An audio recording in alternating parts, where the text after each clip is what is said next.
welcome everyone to the Veterans Empowerment Theater Comedy Night.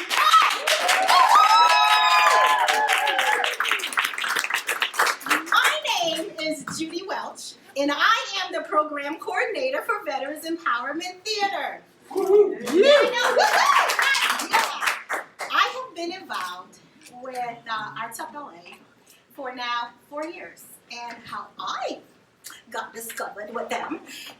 You see, I auditioned for a play of theirs, and they loved me so much that they hired me as their program coordinator. Isn't that awesome? So I want to say, after 4 years of working with them, this is the first production that I am not in. And I just decided to give somebody else all the glory. But anyway, what I do is I go out and I look for veterans that have stories to tell, and then we make a production out of it.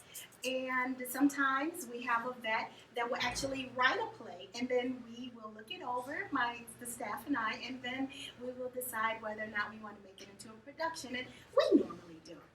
But since COVID hit, we have not been able to do too much of anything, so I have been doing a lot of monologue workshops online just for vets. And then I decided, you know what, Judy, you need a break. So I contacted a wonderful, wonderful Marine friend who's a comedian as well. So this comedian, she's also the facilitator of tonight's comedy show. She started this from concept until now.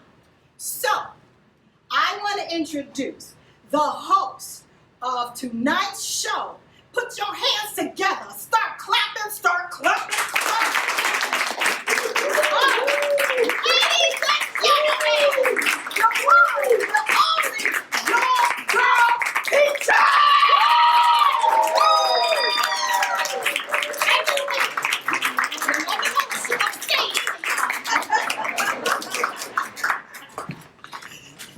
Thanks, Miss Judy, for that introduction. I appreciate it. We No keep problem. some COVID restrictions around here. I ain't got time for that. Let's see who in the audience. Can I see anybody? Anybody out there? Woo! Y'all might know Irene. Well, she ain't here. This Peaches. Like Judy said, you never know what Peaches gonna say. No. But I'm glad y'all here. It's good to see you. How y'all doing? All right. We're gonna get this party started. Now, y'all probably wondering how I got the name Peaches. No? Okay. Well, my daddy tells this story. When I was a little girl, he would come home, he put his key in the door, and he heard these little feet coming down. And I was standing at the bottom of the stairs, looking at him. I got his eyes. And he didn't know what to do. And I wouldn't go nowhere. So he went in the cabinet in the kitchen and found a can of peaches. And he opened the peaches. I sat and ate some peaches with him, and then went on back upstairs. The next day, I was at the bottom of the stairs again when he opened the door. And he was like, oh, Lord, I can't buy no can of peaches for this child every day. So he bought a case. We ate peaches. Now, I don't know why my mama got mad about it. She was mad. How you gonna be mad because I love my daddy? You picked him. But what can I say? Here I am. And I'm a 50-50 split. Some people say they got maybe 20% of one parent, 80% of another. I got 50-50. I've had people walking down the street. Ain't you Jackie's daughter? How you know? Ain't you Felton's daughter? How you know? I look like both of them. What can I say? It scares the dickens out of me sometimes. Now, I grew up in Chicago during the school year where I had to fight to stay out the girl games.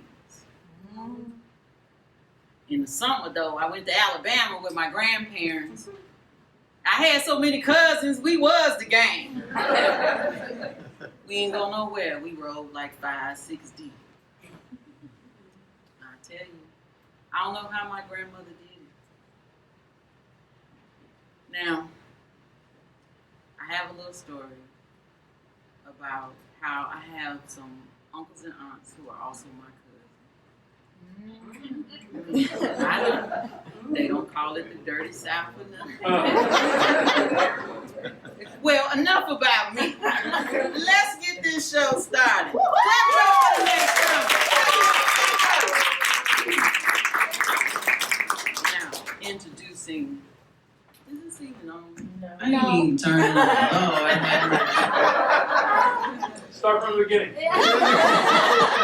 I got you. All right, this next comic, Sam.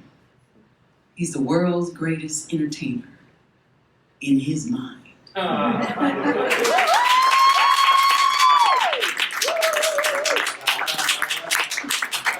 You sanitize that for me, sanitation. Yes, sir. Sanitation. That's right. That's We right. COVID compliant, bro. That's right. All right, everybody. That's good. I'm gonna tell y'all a little bit about me.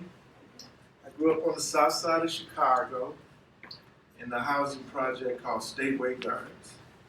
And that was a dangerous place, so my mama kept us in the house all the doggone time. So, you know, young guys, they gotta have something to do. So I was fishing through the channels on television, and I was like, man. And I came up on this show called The Galloping Gourmet. Man, Galloping Gourmet was good. This dude, he had an English accent. He was making all this good food and everything. And I got inspired. So I came up with my version of The Galloping Gourmet. It's called Ghetto Delicacies. Okay, let me tell you a little bit about Ghetto Delicacies. Anybody in here know about Vienna sausage? Anybody know about that? Yeah, you was broke at one time. You know about Vienna sausage? Okay. So anyway, one day the Galloping Gourmet, he made what did he make? He made some hors d'oeuvres. And so I said, damn, I went to the cabinet and I was looking for something to make hors d'oeuvres. So bam, I had some Vienna sausage. One little can, I was good. And you know, if you eaten Vienna sausage, you know it got that little liquid stuff. If you pull it out, throw it, it'll stick to the wall. So anyway, I took the Vienna sausage. I wanted to be fancy, so I cut them at an angle. And then, anybody know about government cheese? Yeah. You know about government cheese? Okay, so that's okay. We can relate. But anyway, government cheese, when you put it on your burger and put it in a pan and put a top on, you know cheese normally melts. You come back 2 weeks later, that cheese is still sitting in the same position. So anyway, I took that government cheese and I sliced it and I put it between the Vienna sausages and put it on a paper plate and served it to my brothers. So they ate it and I was like, wow, that was good. So I got motivated to do some other things. So I watched some more of the Galloping Gourmet. And he made a casserole. He had all these different ingredients and everything. I was like, man, that's cool. So I looked in the cabinet again, bam, I had 1 can of Spam. I know you know about Spam. You know about Vienna sausage, you know about Spam.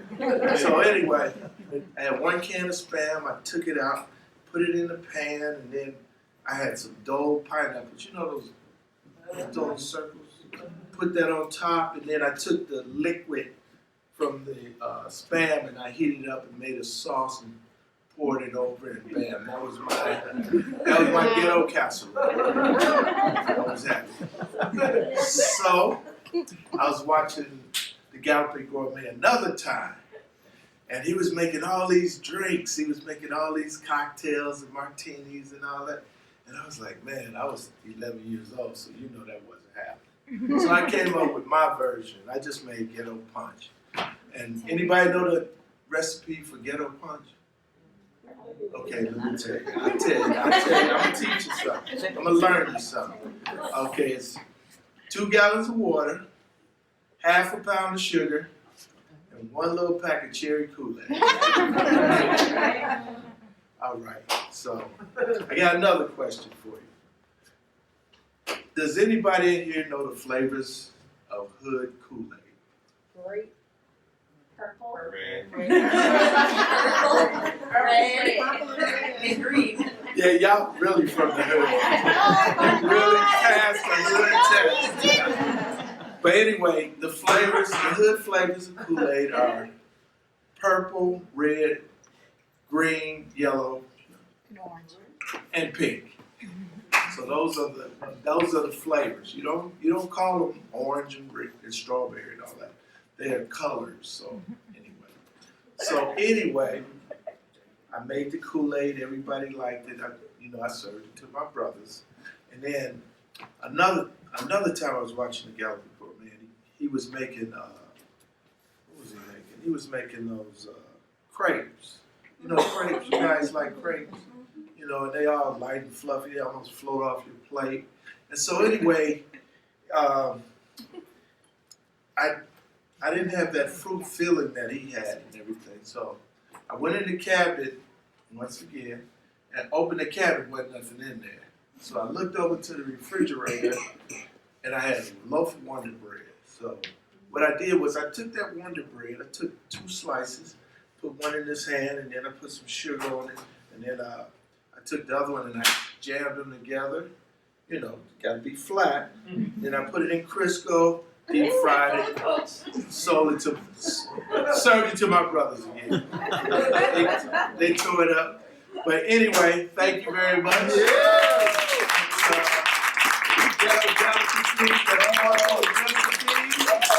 can go on Instagram, look me up, get them all. All right, thank you.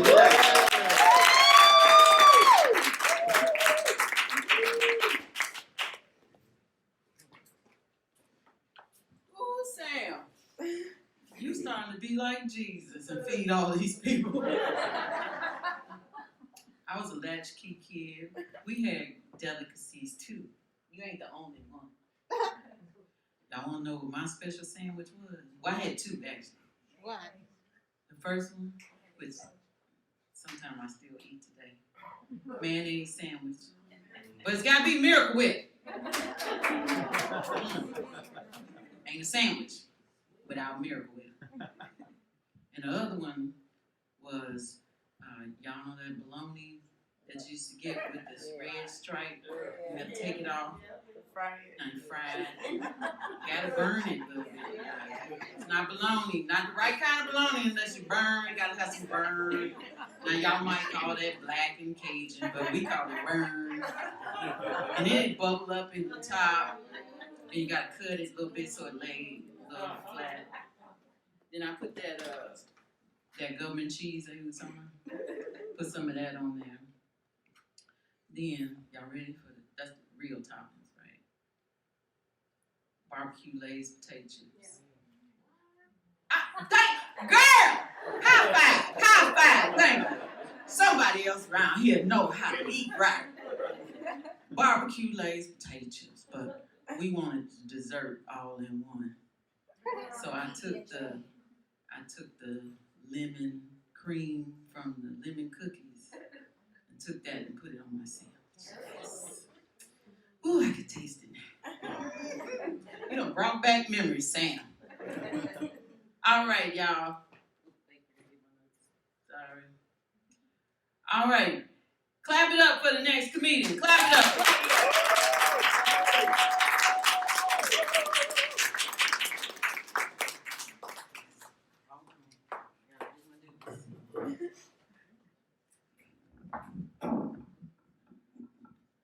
Save y'all ears. All right, clap it up, clap it up.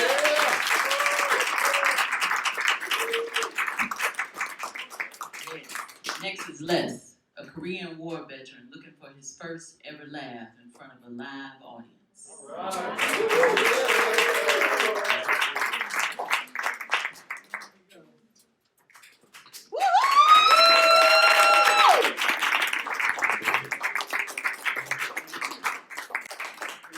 Go over to my chair. Well, good evening, everyone. I hope you're not too hungry after Sam has prepared or as well as gourmet food. I am an 88-year-old Korean vet.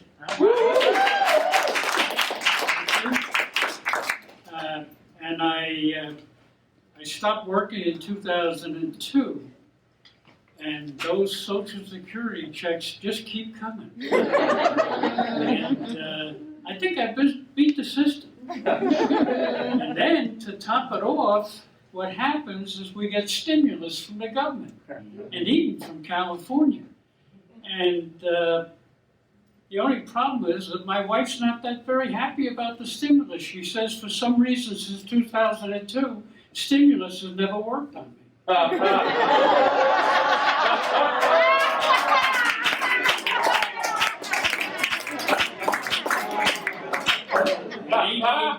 At 88 years old, I know old. I can pick old out of a lineup. You know, but the sad thing about old is that you don't get a chance to practice, and you can't go to school. But you know, when you're roughing into 50, maybe if you're lucky in your 60s, every day you wake up and there's more pain. And now, every day I wake up, there's always pain. So, you know, that's something you have to live with.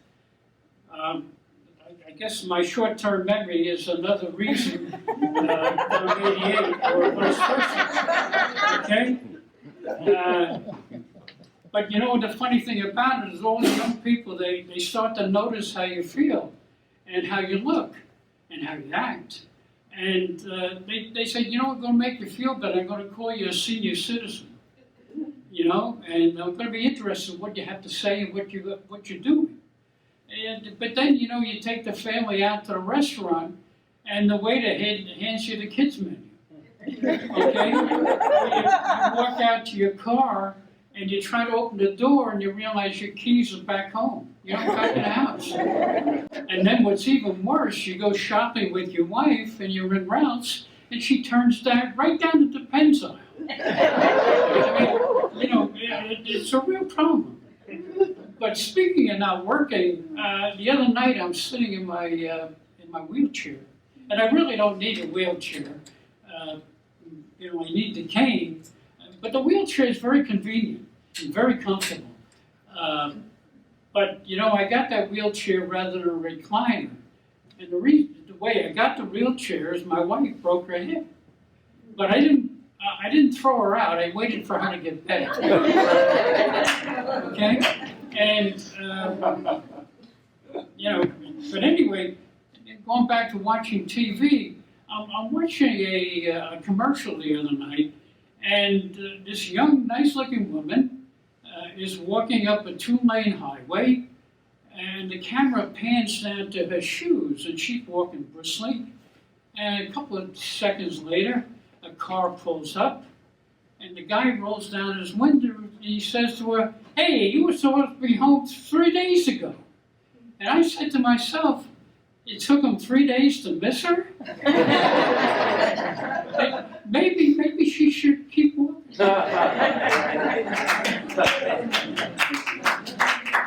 Anyway, now at this point you're probably thinking, you know, why would an 88-year-old guy want to learn how to do stand-up?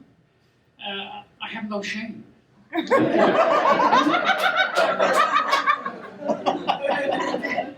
But, you know, I decided maybe I really could start a sit-down comedy club. Yeah. Right? But the only problem with that then is I'd have to make a test, because if somebody wants to, you know, perform, they'd have to show me that they could get up and walk a couple of steps. Right?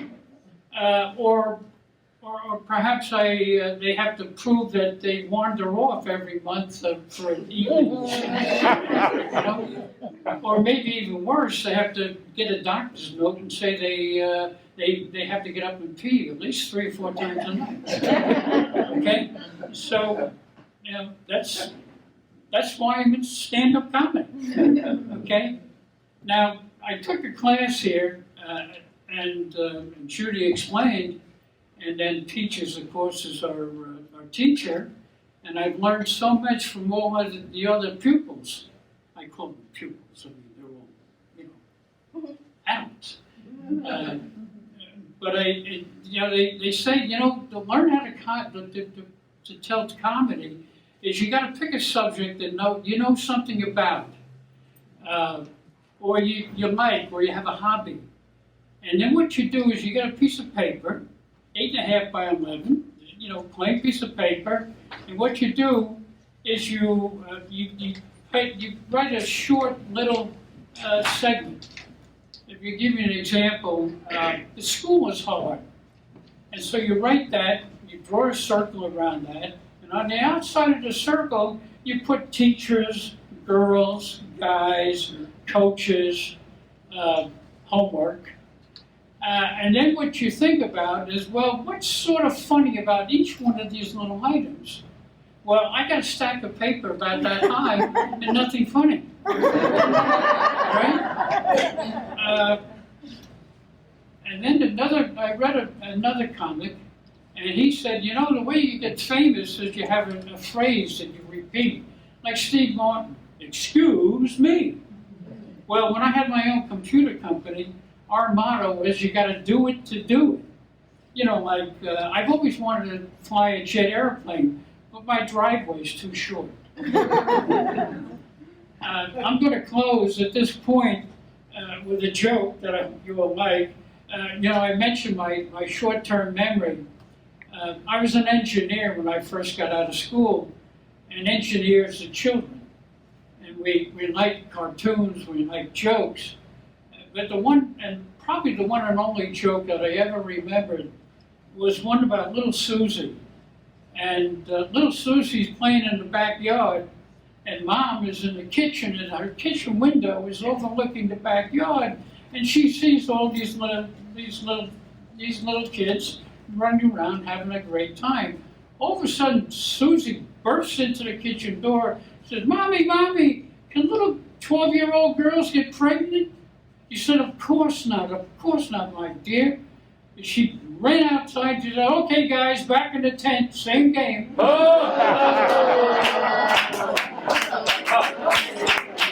you so much.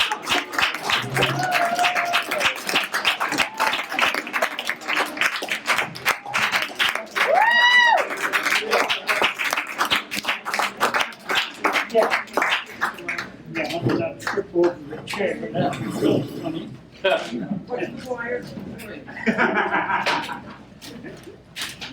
Clap it up for Les.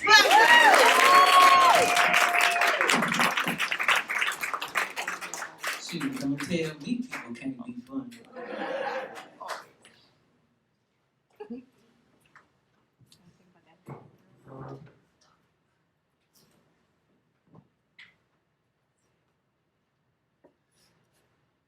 Use something else.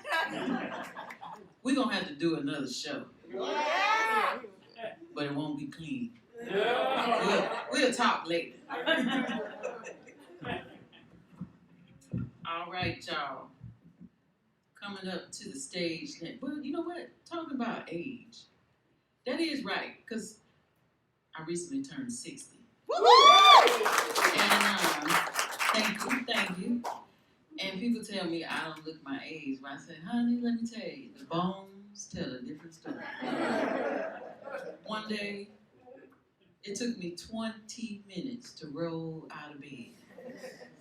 My sciatica was kicking my patootie. And then I went to, finally got up, and that day I had to go to actually it was a women's health conference. And there was a physical therapist there, and she showed us the most wonderful thing. 2 tennis balls and a knee-high stocking. You hear me? You put the tennis balls into the knee-high, tied up on one end so that they can't fall out. And then you go up against a wall with your back and put the balls where you want them. And you roll, and your back starts cracking. It was a 2-day conference. The next day I went back. I told her, honey, you better be glad I like men. I'd ask you to marry me. Ooh, saves me every time. All right, clap it up for the next comment. Clap it up for the next comment. Coming to the stage is the man from the VA to PA to CA. Welcome to the stage, Arbitrator 12.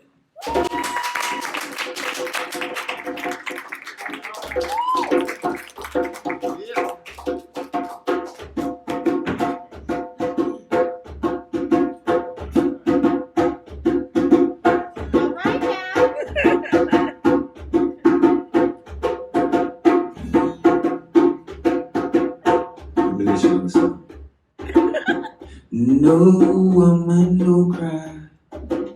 As far as I'm gonna go with that. Yeah, I'm just coming to have a good time. We sing a little bit. That's on another time. Yeah, my name is Terrell. I go by Arbitrator 12. The lights are a little bright, but I'm loving it. We all generally get like this kind of representation that we like and don't like, right? Right. So what is an Arbitrator 12, right? What is that, right? Do anybody want to know? Yeah. That's the whole point of having that name. It's kind of like an automatic icebreaker. Normally, when you meet somebody, tell me the name. I tell my name is Terrell. What do y'all think Terrell means? Sounds real cute, real nice, right? Same thing with James. So arbitrator, it represents something, So generally, when I go somewhere, I like to be represented in a positive fashion, like most people that want to do something and go far in life. So normally, I ain't having this problem because I can get some help. So the help I've been getting, like the little drum roll and stuff like that. People need to ask you certain little questions to make you feel real good. Y'all want to feel good tonight? Yeah.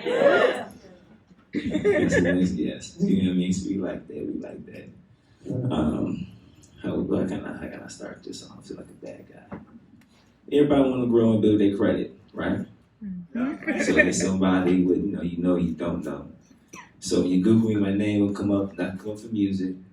I'm not a woman, so I'm Terrell James. So we can all be met, glad we able to meet each other. So from there, things generally go downhill. So I like to share some things with y'all. Hopefully y'all can make it through. But generally, when y'all be me, it's gonna be a happy situation. Me and my man would try to go buy this car, and the credit that I have, it generally is for somebody that has a lot. When you normally name last name James. Anybody know LeBron James? Yeah. See, you thought he was my cousin, right? So then I decided, I'm talking with somewhere, and somebody told me that he wasn't. So I had this whole experience. So I went to this car dealership, and I met this beautiful guy named Don, and then he had my information. Just like I told you, I'm not a woman. Just a little misunderstanding. I felt like I was catfishing and everything, because stuff online, you have this nice little presentation. You tell him what your name is and everything. They have this picture. He ain't seen no picture. So the whole time I come in there, he thinking I'm a woman. So as I go in there and start talking to him, he's like kind of turned behind his desk, and he's thinking that I guess in LA and whatnot, that people have different characters and whatnot. Like I'm a character now, so the jokes and things like that be coming off a little slow for him. So.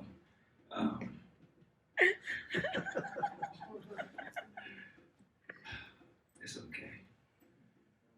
Thanks, Les. So the next time I come, I guess to wherever I want to go, I make sure I bring a friend. That's why I generally have help. For things that generally go bad, maybe have a good representation and bad representation. So if I represent myself, so I come as somebody else. So that way, whenever you see me, you can just say arbitrator, hopefully that it'd be somebody else and represent me a little more positively. Thank you. All right.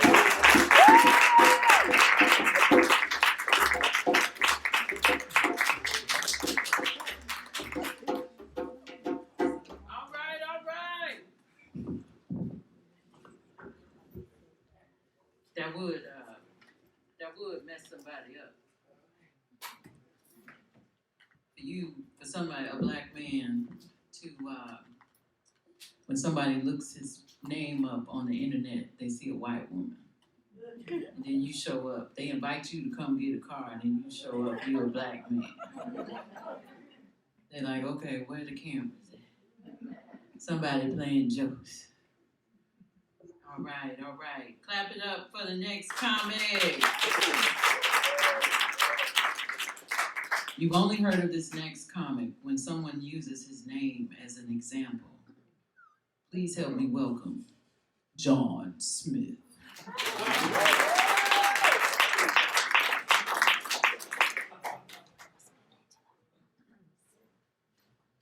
Can you get a John Smith?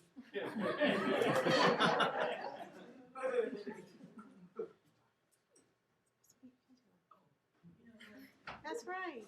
I'm sorry. Hey, I'm 60. Leave me alone. Leave me alone.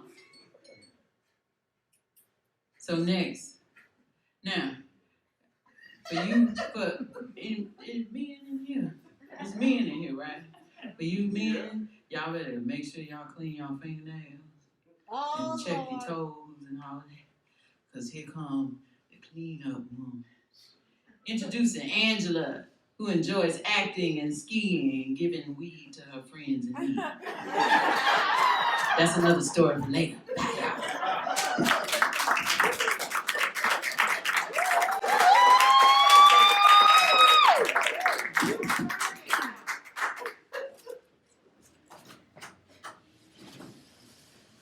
Hello, everyone. Hello. Now, in the news, you've heard everybody talk about Karens, and I think that's a bad misnomer. You don't want to mess up anybody's name.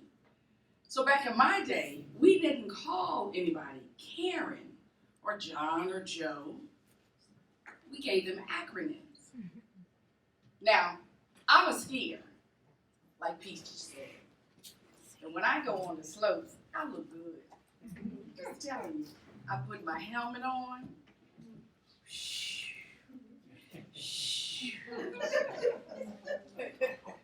I love skiing in Colorado. Wearing my goggles, looking like this. Now, don't I look like a good skier? Yeah. All right. So why, when I go on my ski trip in Colorado, I come off the mountain and I'm looking just like this, y'all. I'm hungry. I can eat a bear. Because you ski hours, you burn up fat, you're just flying down the mountain. Energy, you're starving. So if you come into the restaurant, why would you think that I'm working there? I'm just saying. If I'm looking like this and I'm looking like you on the slopes, you got off the slopes. So I'm in there one time, I'm waiting to get something to eat. My friends came off the mountain and I hear somebody say, Miss! Miss! And I said, oh my God, somebody needs some help over here.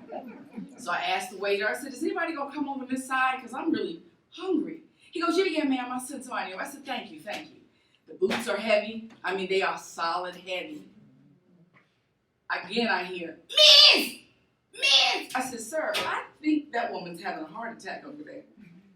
You might want to go over there and help her. He said, okay, I'm going to go help her. She comes up to me this close.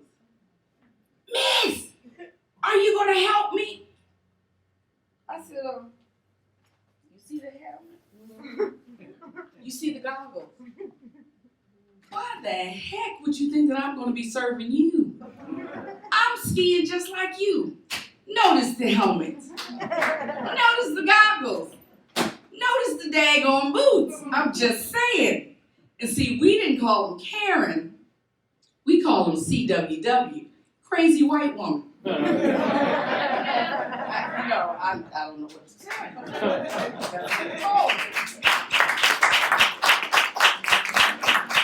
Now, this COVID season has been tough on me.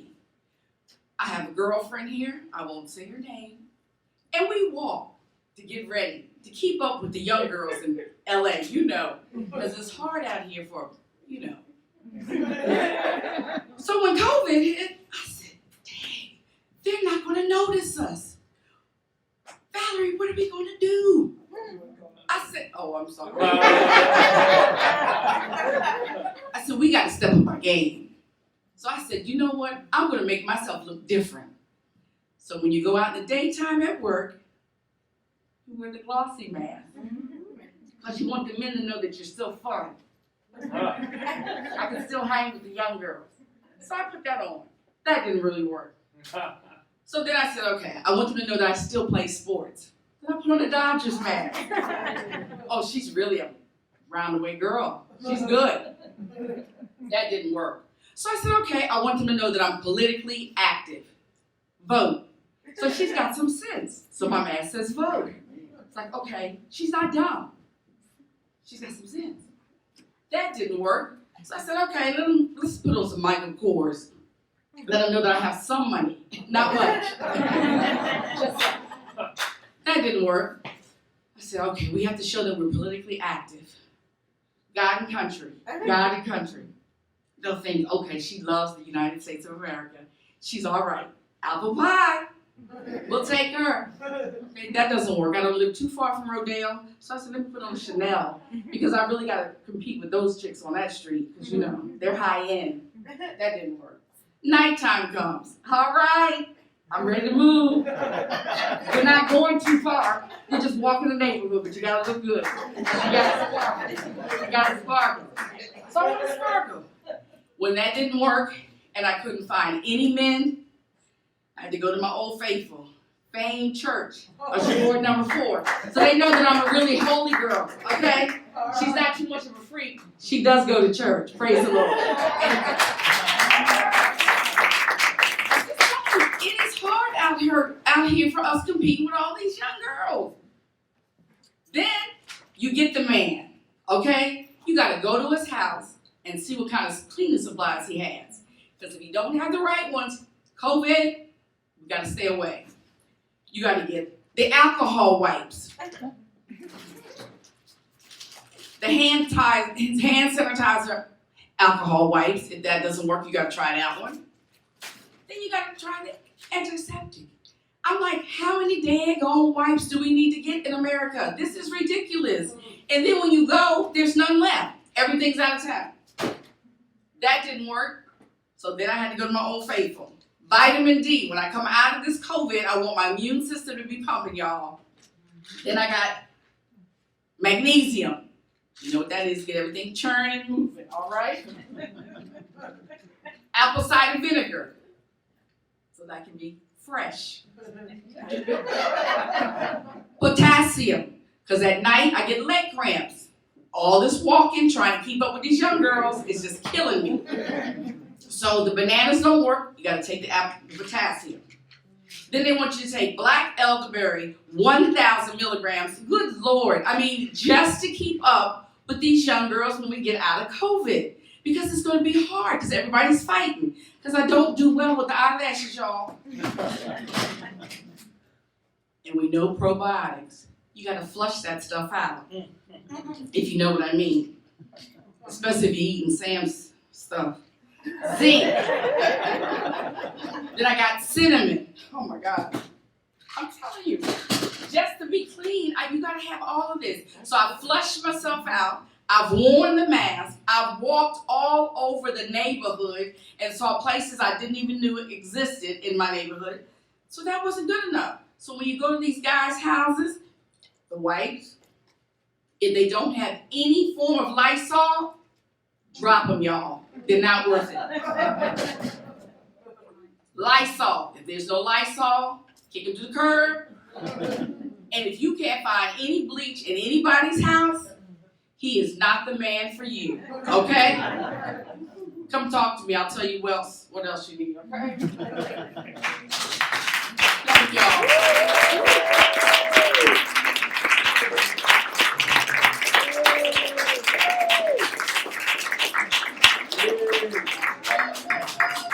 Thank you, Miss Angela, for those words of wisdom. Angela belongs to this fabulous 60 Club, too. And yeah, girl, that light. Let me tell you about these wipes and LaSan.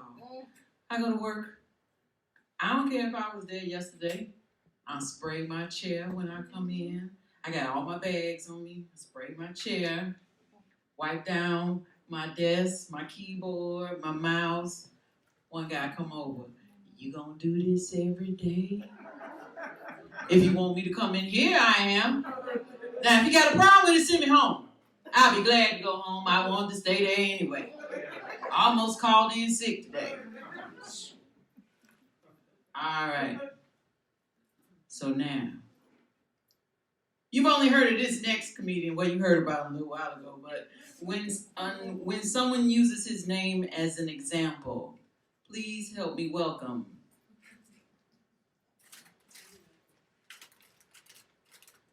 I don't want him to come out too early. Duty around here. Please help me welcome John Smith.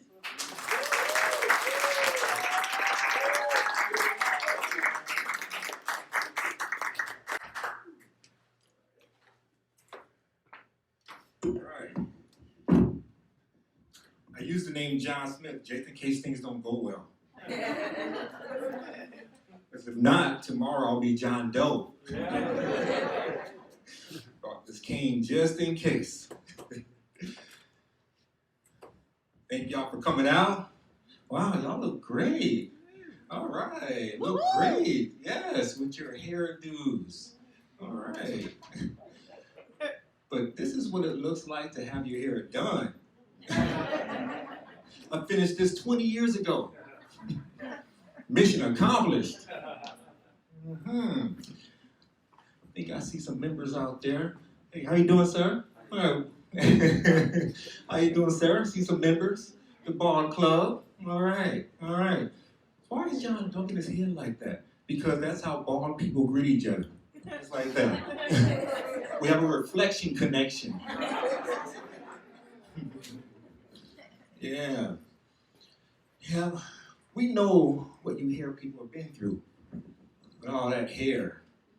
Yes. We know what you've been through. We know your journey.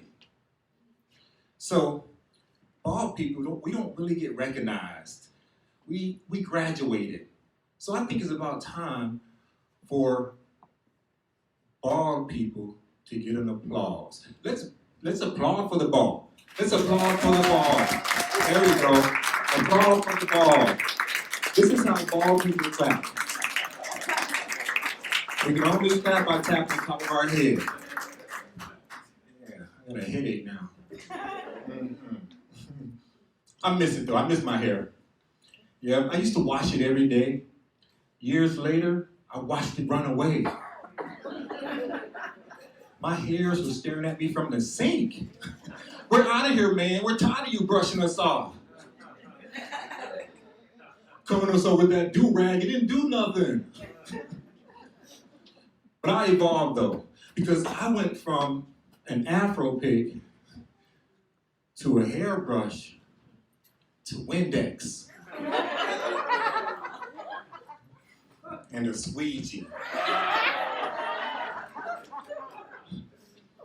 with the fist on the tip. I remember that.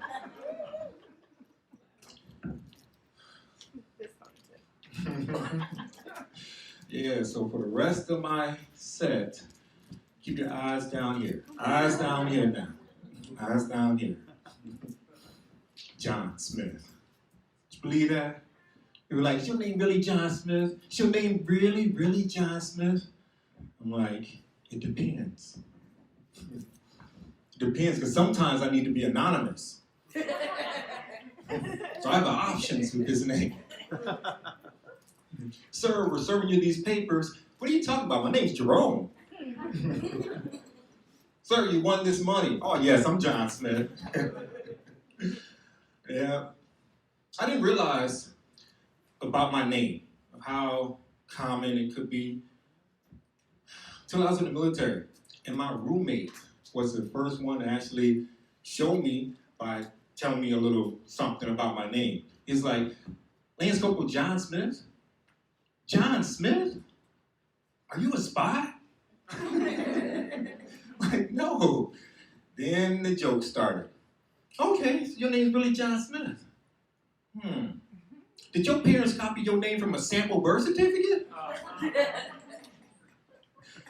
See, it's crazy because John Smith is the second most common name in America, but it's the #1 most popular fake name.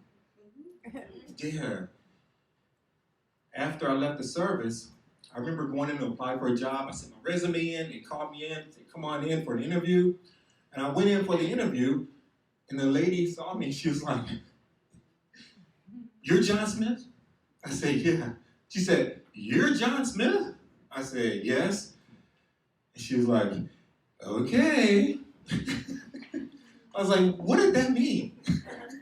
When you have to sing a word in conversation, okay, something's not okay.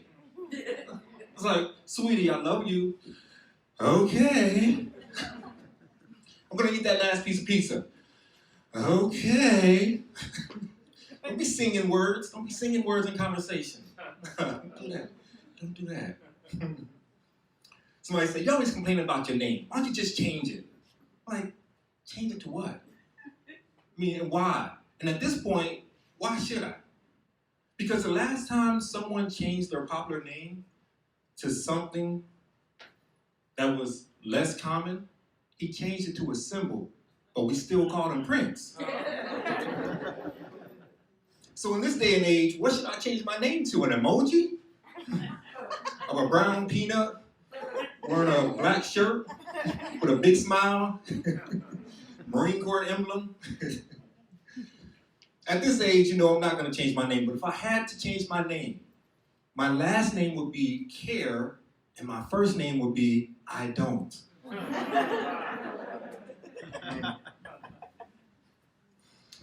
People treat me weird with this name, though. Checked into the Marriott. Those clerks have to verify everything. Huh? John Smith? And they use that Scooby-Doo I don't believe you sound. Huh? John Smith? But now I'm kind of fed up, so I'm like, you know what? Okay, you got me. I'm really Jane Doe. Of course I'm John Smith. But my girlfriend's Jane Doe. Other people think I'm lying about my name. Pulled over by the police. Looked at my driver's license. He was like, John Smith? Give me your real driver's license. I'm like, officer, my real ID has my fake name too.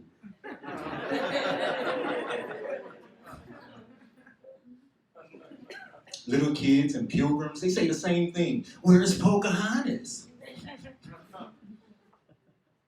It's crazy. Could you imagine someone just brilliant, looking at me and saying, someone like Stevie Wonder, or someone like Stevie Wonder, my chérie amor, distant as the Milky Way. Wait a second, huh? You don't feel like a John Smith. How does a John Smith supposed to feel? I feel good because y'all are awesome. Thank y'all for coming tonight.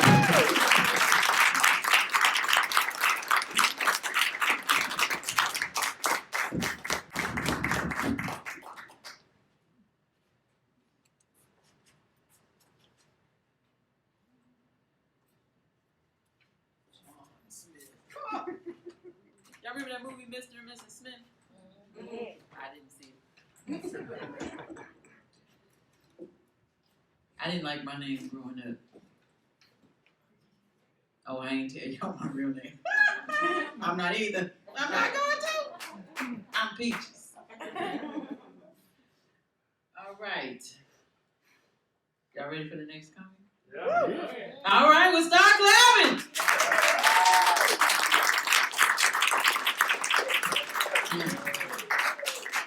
This comic. Wait, let me do my duty first. No, I had to wait after I finished talking. Now, this comic's very special. First time I saw this comic perform, my jaw, y'all know how y'all laugh till your jaws hurt? They just stay in that position. I thought I was gonna look like Joker. He is so, so funny. Very funny U.S. Navy veteran comic who travels all over the U.S. and has made 4 TV appearances on BET's Comic View. Help me welcome to the stage, Al Dipmore.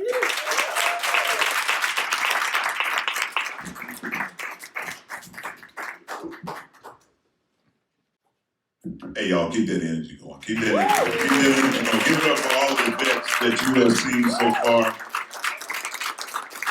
I feel kind of jealous because every vet up here that came up here, this is like their first time performing. They got claps and applauses. I got booed my first time on stage.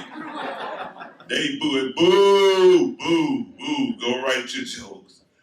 Oh, it's good to see y'all in here, man. I am at the, what is this, the Blue Door?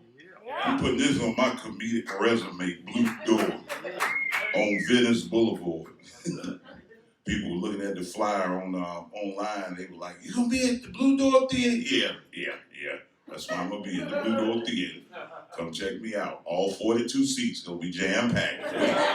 42 seats. My career is on the upswing because I'm used to performing in the living room. I got a 75% capacity room. This is upbringing, boy. This is good. I appreciate this. Give it up for Peaches for. Before I met Peaches, I knew she was a black woman because those of y'all that don't know, black people, we culturally name our girls after some food. Cookie, peaches, pumpkin, honey bun. Y'all know the drill. You know the drill. Oh man, it's good to be up here though, man. I ain't even supposed to be up here, man. My wife think I'm watching Thursday night football with my buddies. I'm here at the Blue Door performing for y'all. I deal with it when I get home. What they say is better to ask for forgiveness than permission. I did, because I know I'm gonna hear something when I get home. I know I'm gonna hear about it already. And he recording this too, so I know it's gonna be online. Somebody gonna show my wife. You know, women talk, look at your husband. He was at the Blue Door on Venice. I told you, I'll put this on my resume, Blue Door on Venice, man. This is good performing with veterans, military veterans, who are now trying to venture off into stand-up, because it's a beautiful thing. You know, once you get into it, you know, I've been doing this for a while, though. I mean, like I said, I don't do this for y'all entertainment. I do this to get out the house. I don't care if y'all don't laugh. You know, some people, you know, a lot of people, they do it, you know, some people do it. Guys, every man need an outlet when you're married. I don't care. Some guys like to go fishing. Some guys like to go play golf. I like to stand in a room full of people and tell jokes, whether they laugh or not. If you don't, oh well, I'm out. I'll deal with it. I can handle it, man. I'm telling you, man. Any other married people here besides me? Am I the only married person here? We got one other married. Look, it's 42 people in here now. We can separate this. We can break. I know it's more than 2 married people up in here, other than myself. You get out, you're not with your spouse, all of a sudden you want to deny it. I wish I knew your spouse. I'd snitch. That's why I ain't in the military now, because I snitch. Can't hold information. Nah, man, my wife changed on me though, y'all. I'm serious. My wife changed because the whole time we was dating, my wife used to tell me, "You are my soulmate. You my soulmate." Man, I crossed that threshold of matrimony. I became an inmate. I don't have a name no more. I got a number, 6229267. Let the toilet seat down before you leave. I had to change all my pronoun usage. It used to be I, me, and mine. I had to change all that to we, us, and ours. I'm like, baby, tell you, boy. And I got a lot of single buddies too. I got single partners. But when we go out, I drive my car, they drive their car. Why? Because they don't understand the curfew that I got to deal with when I get home. They don't understand. I'm out with them, they're in the club, they're just jamming and dancing, and I'm standing on the side there, bro, look, we got to go, look. We gotta go. I got to get home. I'm tired of sleeping on the couch. And my name is the first name on the mortgage. I'm sick of that. Come on, we got to go.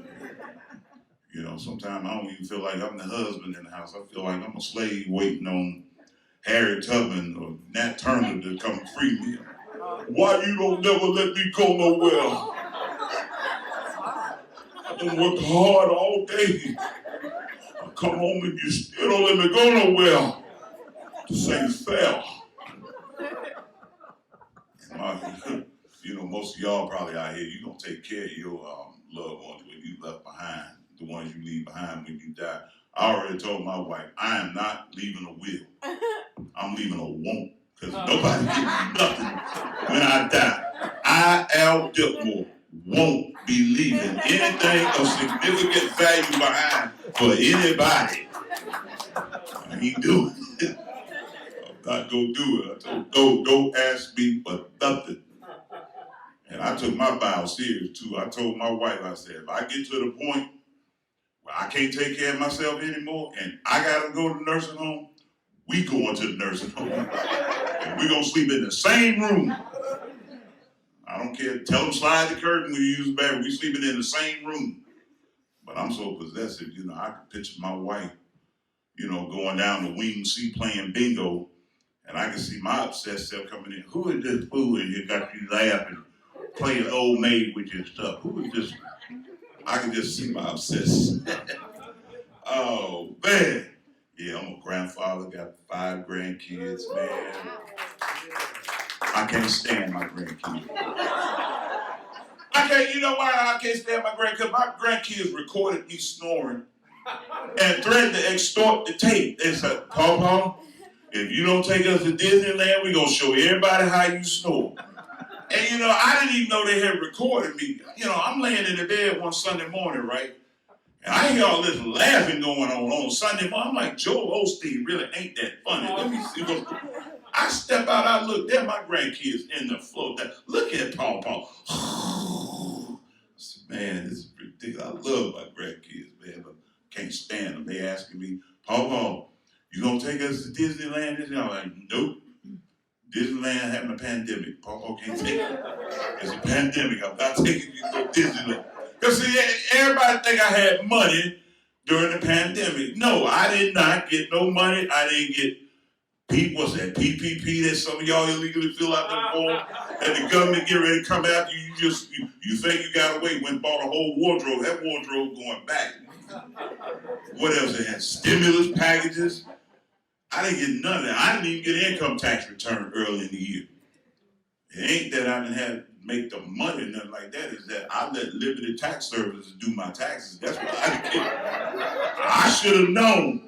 Don't follow nobody that's got a Statue of Liberty standing on the corner, spinning a sign and dancing. I should have known. I went to Liberty Tax Service, y'all. This don't lie. I was debt free when I walked in Liberty Tax Service.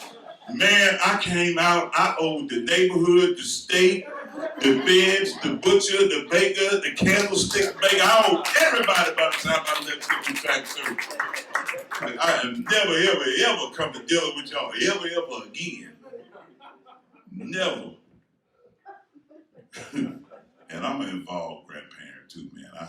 I used to take my grandkids to Chuck E. Cheese, but I used to take my grandkids to Chuck E. Cheese in the affluent neighborhood because I found out it's a difference in the behavior of that rat. The rat behaved totally different.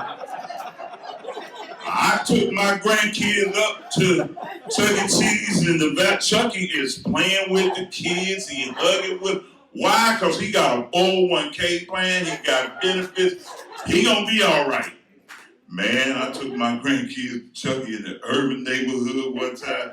It was bad, man. The little kids running around pulling on his tail. Chucky be like, what? What? Like, uh-oh, it's getting ready to be some. It's gonna be some. Chucky is in there trying to dance with these little kids, mothers and stuff. Like, Chucky, you can't be doing that. He went to take a smoke break, came back, smelled like marijuana. My grandson talking about, Paul, Chucky smelled like weed. No, for those of y'all I'm disclosing now, no, I do not use marijuana. My daughter's ex-boyfriend did at the time. I don't endorse. I know I'm in a legal state. No, I don't do it. Nope. Oh man, it's good being a vet, man. I'm a vet. I don't know what forced me to join the military. You know what though? I hadn't realized it because I'm 58, so it's been 40 years since I joined the military. I had forgot I was on punishment. And that's why I ran out to the military. They didn't know where I was till I made my first phone call 3 days later after I had left. They didn't know where I was. Because I live with my aunt. My aunt looking there, she didn't care. My brother was like, where my big brother at? And I called collect. I'm like, they like, collect call from a one Al Dipmore. She's like, put him on the phone. I had one of them Southern army. Put him on the phone. They put me on the phone, put her on the phone. She said, where you at, boy? I said, I'm in basic training in San Diego. She said, you better listen to them white people out there and behave, don't you? Like, come on, Auntie. Hey, man, like I said, I went to join U.S. Navy. I don't know why I joined U.S. Navy. I couldn't swim a stroke. The deepest water I had ever been in my life was a bathtub. I get to San Diego, the basic training, and it was just like back in the day. All the white guys, they just ready to get in the water and jump in. The black guys standing behind like, man, we give them man like, go ahead, man, go on. Then it finally got to them last 7 black people. And they looked up, they like, anytime, fellas, we looking at one another shaking and trembling. Man, I jumped in the water yelling for help. I didn't know you were supposed to hold your breath when you hit the water. And this was a source of entertainment because I could hear these lifeguards laughing at me while they tried to rescue me. Man, I took remedial swimming for like 7 days straight, 3 hours a day to try to learn how to swim, man. I said, man, this is ridiculous. But I did enjoy my time in the military, though. Just certain things, it just wasn't for me. I knew,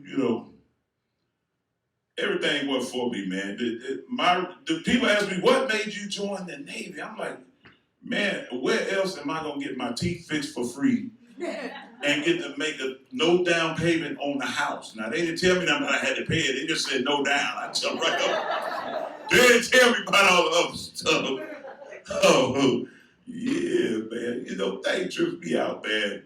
I thought I was done with the military, right, y'all? And then back when Bush sent troops to Afghanistan, they tried to hold recall. And they tried to call me back to active duty. They literally called my house. They said, yeah, we're looking for one former petty officer Dipmore. I'm like, man, that's the Navy Bureau personnel calling me to go back. I said, I got to think quick. I was like, oh, McDonald had a ball. No, he got PTSD. He is not coming back out. Look here. Veterans Empowerment. Y'all have been a wonderful audience. I have really had fun with you all. Thank you.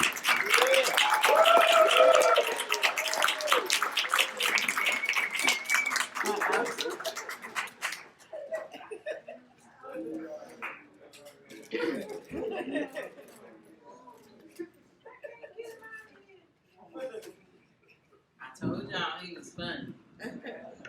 That's Mr. Al Dipmore. He good people. Anybody in here? Well, some of y'all got jobs, right? Who in here got a job, but y'all not management? Y'all raise your hand. It's okay. Don't they make some stupid policies? Like, what is y'all thinking? I had a job And I used to build airplanes at McDonnell Douglas. I was a structural mechanic. So we in a little cubby. We could be in a little small place on the airplane. 2 people with pneumatic tools, tool bags, and it's hot. So one day in the meeting, the supervisor says, "Can't get off the plane unless it's your break or lunch. But if you smoke, you can take a 10-minute smoke break whenever you want." Excuse me. How come the people that smoke get to take a 10-minute smoke break? Smoking is a habit. I said, yeah, well, smoking crack is a habit too, but they don't let you go outside and do that for 10 minutes. Get out of here. Another time, they want us to sign. Now they want us to sign a piece of paper saying you can't go to the break room or the cafeteria unless it's your break or lunch. Excuse me? You got people with kids. Stuff might have happened during the day. Shit didn't, it didn't go right. And they didn't get to eat. So now you're going to have people, you got people that got to take medication. They might have to take it at a certain time, didn't get to eat. Now you're going to have people passing out at their desks. We did that once, somebody died. I ain't going to talk about it, but we did. Leave people alone. So me, I write an email. I'm just seeking clarity. I'd like to know if I bring in an apple from home and I'm sitting at my desk eating and it's not my break time lunch, and a supervisor walks by and decides that I have gone downstairs to the break room or the cafeteria, and I put in parentheses because they're not gonna ask you, do I need to bring in my receipt? I'm just gonna tell everybody, when y'all go shopping, bring his receipts, keep them in your desk. Leave people alone, let them work. God, no. Got squelched. Another time they had to sign something and I was like, excuse me, that's what you say this says? It's not what it says. It's not what it means. Well, what we meant was, okay, but that's not what's on the paper. See, I don't understand that. I don't understand. And I had to tell him, why did I, the little black girl, have to tell them that words have meaning? I didn't write the dictionary. Tear it up. Get out of here. Leave people alone.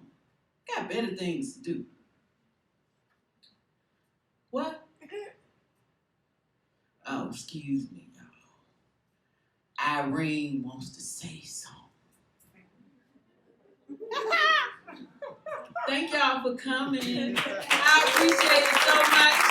We had a wonderful time entertaining you, and I hope you have loved the jokes that the comics have put together for you. I am so proud of them. They have done such a great job. Some had experience already, but particularly like Les, who had never wrote a joke before, and then he performed. I'm so proud of him, as well as all the other comics. So I hope you enjoyed yourself. And Miss Judy, would you like to say a few words for closing?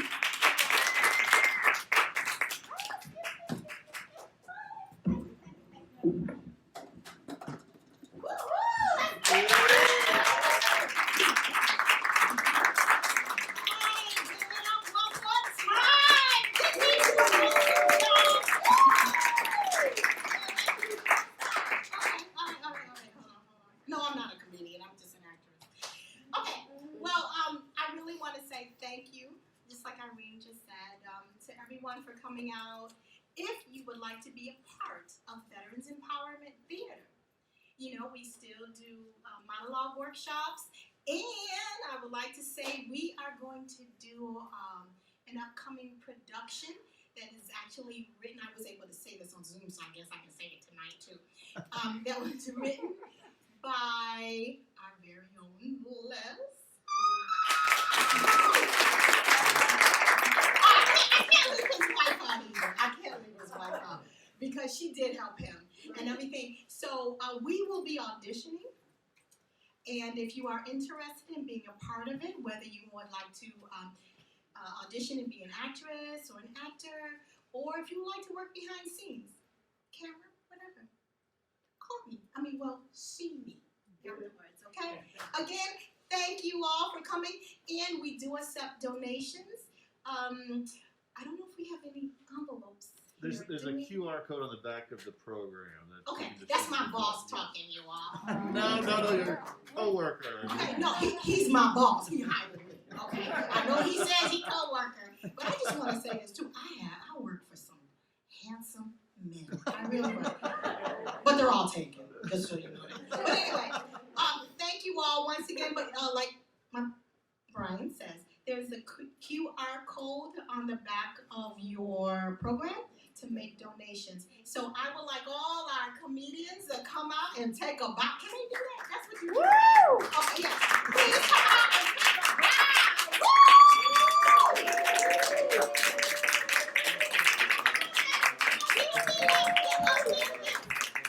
Woo!